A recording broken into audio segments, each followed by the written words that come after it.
All of you are most welcome to this hot topic panel with four true experts on the state of AV. And I am here to host you as a representative from the business. CVT is the high-tech company within the Geely Group that signed Google and now deliver the Waymo vehicle, one of the first true AVs deployed in the US. And CVT is also a provider of a wide portfolio of digital services to the automotive industry.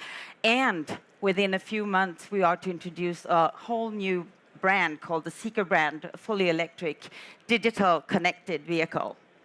But that's all about me. Now let's focus on the experts. And I'm very proud to introduce to you from VDL, the CIO, Menno Kleingeld.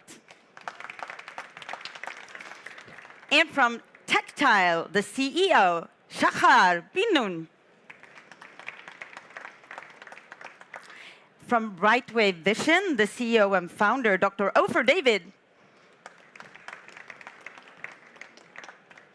And from BMW Group, Simon Fürst, Corporation Manager of Automated Vehicles.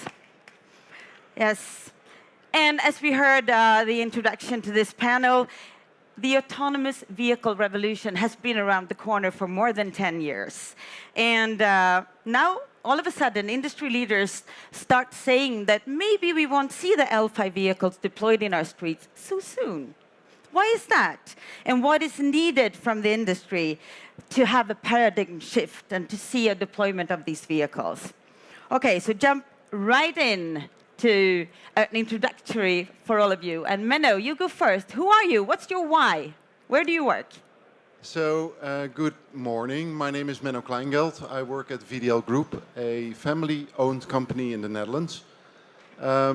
We are known for producing buses, amongst others, but also we make AVs. And the connection to BMW is that we actually produce Minis and BMWs in the Netherlands. In our company, we have been deploying autonomous vehicles for quite a while, but with a very dedicated purpose. And with that purpose, I will introduce that back later on today. So we do believe in an autonomous future, but we also do believe that it has to make business sense. So it has to come with a TCO, and it has to come with the right reasons, not doing autonomous driving because you can. Very happy to be on this panel, very thankful for the introduction, and very happy to be here. Thank you very much. Thank you. And Shachar? Hi, hello everybody. I've been working in the Israeli startup industry for the last 22 years, managing different companies. Software and stuff like that. The why coming into tactile mobility is that I had the first time the opportunity to actually save lives. We'll talk about it later on about that. Tactile mobility is formalizing the sense of touch for the industry. There's a lot of sensors, radars, lidars, cameras, etc. What we are doing is we are formalizing the sense of touch, the tactility data, creating tactility data inside the car itself, allowing not only autonomous vehicles, but also regular standard the cars of today to enjoy what basically when we make decisions not only because of what we see, but also because of what we feel. My son, that is a very inexperienced driver, he makes decisions based on what he feels, not only about what he sees. This is what we are bringing into the industry. Thank you. And Dr. Ofer? I'm Ofer David. Can you hear me? Oh, now it's okay.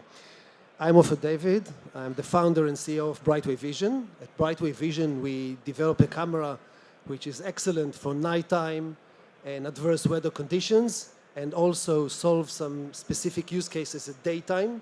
So we are actually an enabler for level 4 and ADAS at the most extreme conditions. It's a special technology called gated vision that it can be seen as the pseudo time of flight sensor, that we can accumulate frames from different ranges. And this is important for cars to overcome weather conditions. You can see our camera presented out there. A few words about myself. I've been chasing photons since I was 18, and then did my PhD in electro-optics, and then worked for one of the largest defense companies in Israel, and then created Brightway Vision. And the reason that we started it is to enable ADAS and autonomous cars to operate at those extreme conditions that I described. Thank you. Thank you. And thank you Simon. for the environment. So, hello everybody, my name is Simon Fürst, working as Cooperation Manager for Automated Driving at BMW. So BMW is also mostly a privately owned company, as you might know, but basically, of course, we own stocks. And what's my own background, first of all? So basically, I have a very strong background in automated driving when this really was in the early research phase. So, but really, this is the time where we learned to understand how this can work at the end. And then I've also done a lot of work in functional safety and in platform software and application software and everything that at the end, when you put it together, helps you to bring automated driving on the road. And as you know, driving in BMW always is great fun, is great joy. So why driving them autonomously or in an autonomous way? So basically, not all the parts of the day when you drive the car are great fun. There are traffic jams and a lot of things, and for that reason, we like to balance that very properly for our customers, that they get extra options to enter into automated driving modes whenever this is needed. And we are producing such kind of system for many, many years already, and always extending the applicability, the features, the ODD, as we say, and where you can use this feature in a step-by-step approach. And of course, right now we see technology is doing the next steps that we even can go for level 3 cars. But this is always optional. The customer has the choice. He takes the selection. And I think this keeps driving cars fun and enjoyment on the one hand side, and also reduces the boring time when you have traffic jams and things like that, so that you also can use the time for other activities. And this is, as I'm cooperation manager, where we think it's a path we have to go together. It's not something a single company will do on its own. It's changing the whole ecosystem at the end. And this is also why I'm here. Yes, thank you. And I'm sure that everyone in this room wants to discuss technology. So my first question goes to you, Shahar and Mano. What is the state of the enabling technologies, and what is needed to go big? Where are we? Well, we are still far away from where we need to be, but the technology is not really the barrier. There has to be several different type of technologies that will enable that together. Different technologies from different physics that making the same decision in order to really feel comfortable of moving forward. So some technologies are already advanced, pretty much there, a lot related to vision. Some technologies that are still in the process of development and maturing. Once the different type of technologies from completely different physics will be able to make the same decision for the autonomous vehicles, only then the car manufacturers and the entire ecosystem will feel comfortable to move forward. Yeah, I can certainly add to that. I think for certain use cases, the technology is already there. So we have been deploying some 80 AGVs in the harbor area of Rotterdam since 2010, autonomously driving around there. They've been operating for over 2 million hours in the meantime, so I wouldn't say it's immature technology. In the meantime, we've expanded our scope to Singapore, to a chemical area at BASF in Ludwigshafen. Again, goods transportation in a mixed traffic area. And as the use case gets bigger and better, technology will evolve as well. But I do agree, technology is not necessarily the barrier. It's more the use case that really counts, and all the surrounding circumstances to make it really happen. So if the use case doesn't make sense and you do autonomous driving for the sake of it, that's not the reason to do it. And I think there we all agree to that. It's first started as a driver aid system, so to make driving safer and to get rid of all these unhandy tasks that people don't want to do. Driving in dense traffic, keeping a certain distance to your predecessor, avoiding collisions, those kind of things. That's where it's initially meant for. For other reasons, like public transportation, we've had autonomous buses as well in the city center of Eindhoven already back at the end of 2010s, let's say. there was a use case for that, but it's also very difficult to make that happen under all circumstances and safely. Yes. So technology is not the barrier. Yeah. And being an OEM, in this market now, you're not only providing a vehicle, but you're also actually putting into the market a driver. So how do you see that coming? The full product is including the 84 driver system. Are we there, or what is needed? I think I basically like to follow up on what Menno was saying. So that will be not, let's say, an all of a sudden big bang and we have the level 5 autonomous vehicle on the road. This will be a step-by-step approach, not only on the end customer side, on the customers we have also in the industrial and the B2B area. And I think with this step-by-step approach, we learn to understand technology, the solutions, the approaches, the sensor enhancements we need. And with that approach, we always keep it safe. And I think this is especially when you work with end customers, sell-to-end customers as we do, this is the safety first approach is really mandatory. And this is where we never ever will make a big jump with risky technology. We will do it in small steps to really to always deliver a safe system to our customers. And this is how we go, and this is why it goes in a step-by-step approach. Yeah. And there is an obvious gap between the initial optimism surrounding AV and what we see now as deployment pace. Why is that? And when are we going to see a larger deployment of autonomous vehicles? Okay, I think we see them just this year, next year, the first one. So the level 3 systems will come. As you all know, they are named traffic jam assistance systems. This is also possible from the regulatory side, as well as the technology is right now coming to the markets. The first OEM, one of our competitors, started with that. We definitely will follow up on that. But then it goes step by step. And this is really that we have the change, and the time is happening right now. That the first L3 system comes to the market this year, and then it goes on. But I'm quite sure it will not go up like that, so that we have in a couple of years, really a level 5 system. It really will go up smoothly. And this is what we really have to see, and where we need to also understand what are the different markets, what are the different regulations. It's a very complex overall system, and it's an ecosystem where companies also have to cooperate very much to bring together all the technologies. We see many of them here and in this EcoMotion event, and nobody will do it out of his own, totally, let's say, with in-house competences. It's a cooperation we need here. And offer. So actually what we will see is evolution, not revolution, as said here, and it will be combined with several forces that will push it forward. The technology is one that will improve, the use cases will be more agreed upon, the regulator will follow as well and will allow additional use cases, and of course the market, the demand from the market will also determine what will be the next features on a BMW car. So how will you get somebody into a robotaxi? What is needed, do you think? If you look at the young generation, they don't like so much to drive. I like to drive. So for me, an autonomous drive is some kind of taking enjoyment. And maybe we can look at it like having horses. People still ride horses as fun. So maybe the driving will be fun. But I think everybody will still own a private car for his own needs.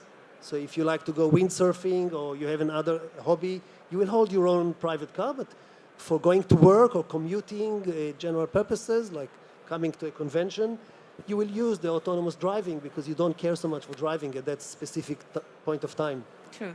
So I have, yeah. One thing for what Simon said about the safety bar.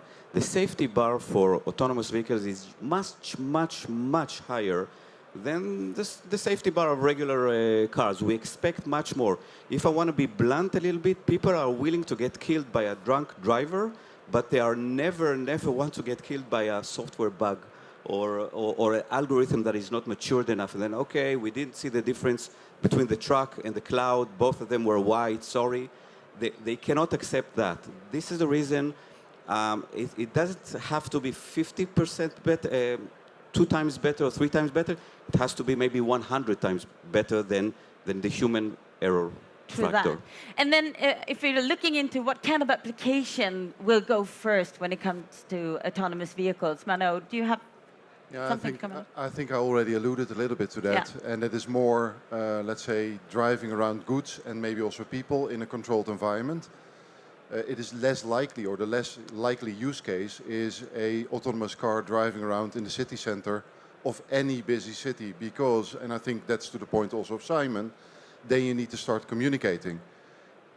As drivers, we continuously break the rules. You look each other in the eye in the car, and sometimes you take priority rather than getting it.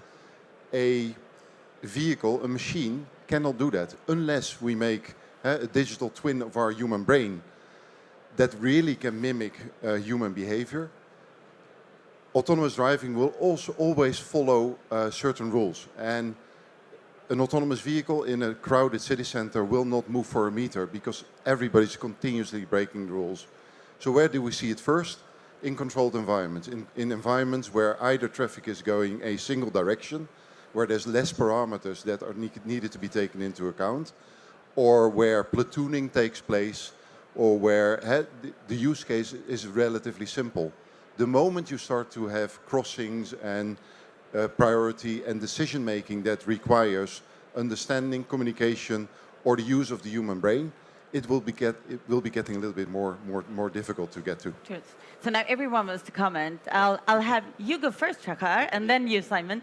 Well, I think it's very clear. The higher the motivation is, it's where the application will go. And the motivation comes, it's just not, I don't want to drive the truck. It's just the ROI is better, the motivation is higher to resolve that issue. And yes, of course, when I totally agree, when the environment is controlled, it's much easier. This is where the application will go. Thank you. So, Menno, I really like your statement. Human drivers break the rules, but many of them break the rules to drive even more safe.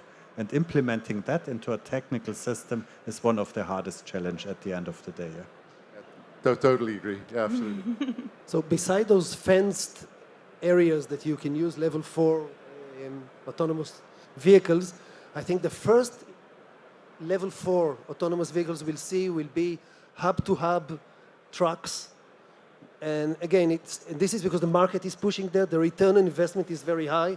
The salary of an average driver in the US is about $80,000 annually. And so you have a lot of motivation to take that out.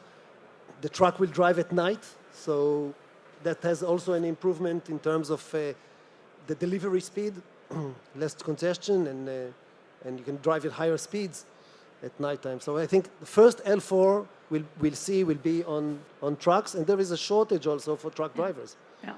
And then speaking on L2, bridging over L3, L4 to L5. Yesterday you told me you don't believe in L3. It's nothing like L3. I said that I don't believe in L3, that you have to take control within a few seconds. This is very dangerous.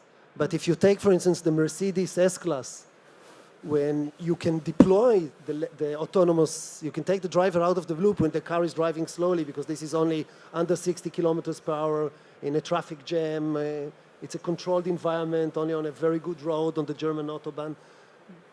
Then you deploy it, you take away the necessity to react very fast. Yeah. But if you take somebody and within 10 seconds you tell him, okay, now you take control, he's not in the loop and he will make some wrong decisions. So I basically fully agree on that statement. L3 helps us to really get the technology on the road to mature all the systems, but on the long term the target is L4. And when we have L4, L3 will no longer be a valid option, to my understanding. Yeah. So now we have representatives from two major OEMs, so to speak, and two startups, scale-ups. So will you be able to collaborate? Do you find a way between the classic OEM, the way of working that's been around for so many years, and this other pace that you come with from the startup side? Can I comment first there? Yes, we can, and I think it is needed. Simon, in his statement at the beginning, already said that you need to build an ecosystem of companies working together.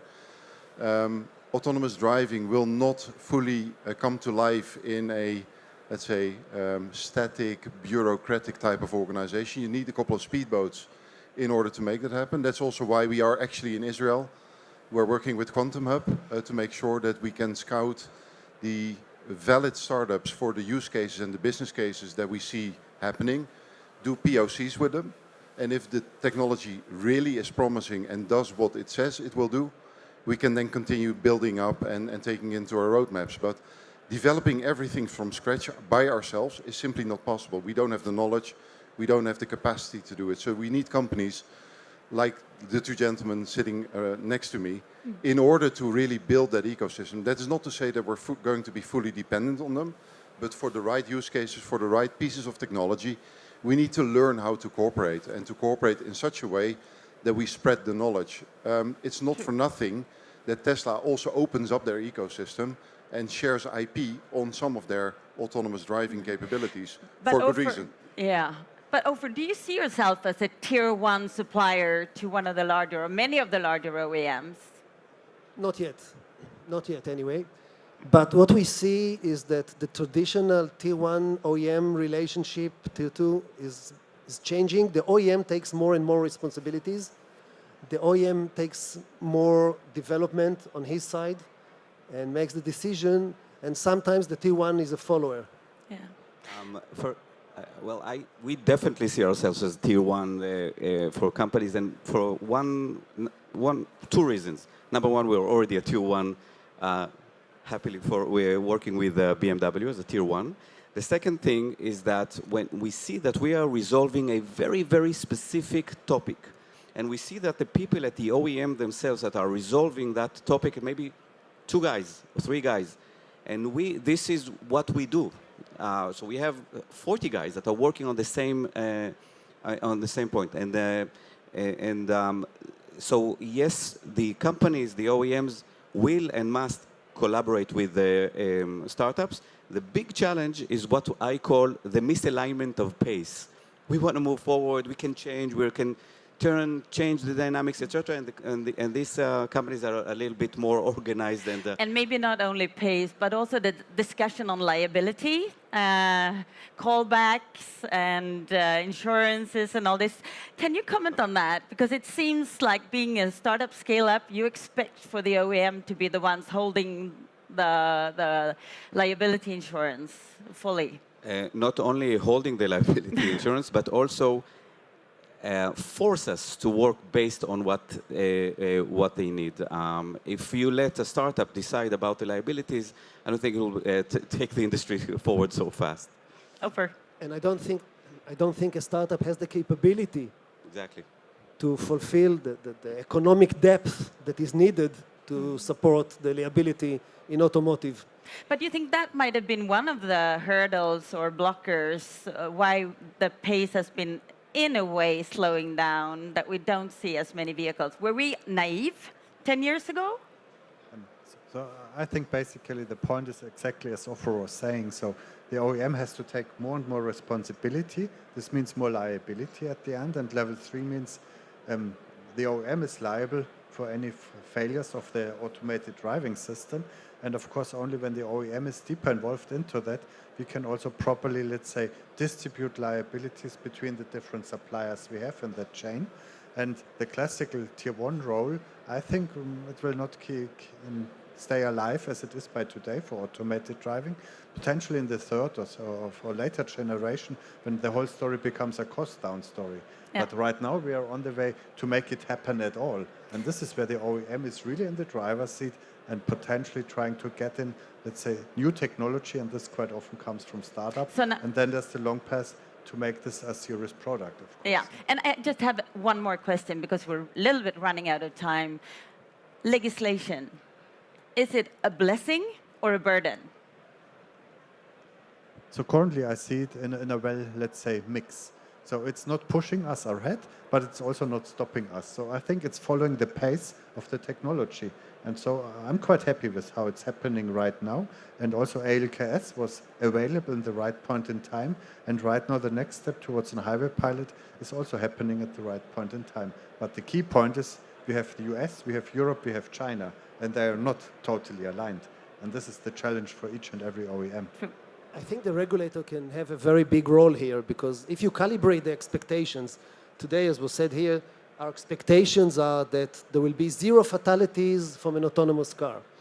But wouldn't we go for an autonomous car if we have half the casualties, half the dead people? Isn't that good enough improvement? And that will get improved as we continue? Yeah. All right, so we're gonna finish up this session with a few yay or nay questions. And one of my first questions will be, the OEMs, will they be the future suppliers of AVs since we know that we're approaching a peak car situation? Do we believe that you guys will be the suppliers, or will there be someone else? Are the OEMs the winners in the AV market, the big ones, the ones we know? Yay or nay? Yeah. Okay, so everyone. Okay, so you don't see other companies approaching from a side, from the digital side, into this? Yes, there will be companies coming, entering the stage, some from the consumer electronic side. At least they will try, but making a car from scratch and doing everything a car should do. You've seen the struggle that companies, even as successful as they are right now, like Tesla, are doing, and the time it has taken them to becoming profitable. Having more of those entrants coming in will be extremely painful because cars are seemingly easy to make, but there's a lot to it when it comes to safety, when it comes to durability, when it comes to a service network, when it comes to building a brand. 2 more short questions. Will the US be the first market to enable AVs? Yes or no? Yay. No? So it's China, You think China, why? because the people are more open for new technologies here, and there's always a strong governmental push into that direction. Why 2 main US? factors. Very quickly. US because the traffic is much more simple. At the end of the day, the rules are more simple, and the country is open to these kind of innovations. And it's one country, so legislation All right. is a little bit more simple. And what about Europe? Later? More conservative. That's a discussion for later. So last question. Would you put your little granddaughter, 5-year-old, in an AV within the next 5 years? Just assuming you will have a little granddaughter. Yay or nay? Depending on the manufacturer. Great. Thank you so much. And thank you to the audience. And I would just like to say that we will now walk around the corner. And if you have questions for these gentlemen, we will be there for at least half an hour to answer any questions you may have. Thank you so much for attending this panel on the state of AV. Thank you.